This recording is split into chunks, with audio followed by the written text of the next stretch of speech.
and here he was doing all that practically. So it became very easy to learn, and then it transformed in his academics much better. This is thing of the future.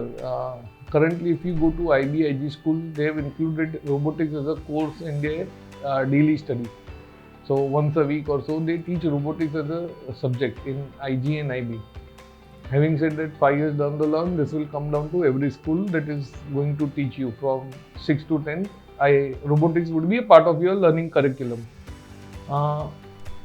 Whether you like it or not, it's something like your maths, science, English, Hindi, which you have been learning. This is kind of a language that you need to learn. Coding is a language you need to learn to survive in the world coming ahead.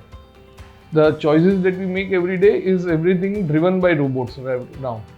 So if we don't know, we are going back to the ages where we are dependent on people who make choices for us. So whether we like it or not, we need to learn. Whether you like this as a career is your kid's choice, and parents sit together and make a choice. Whether he wants to do advanced thing, again, is an individual choice. But as a base, as a survival skill, I think coding is the thing that you need to know.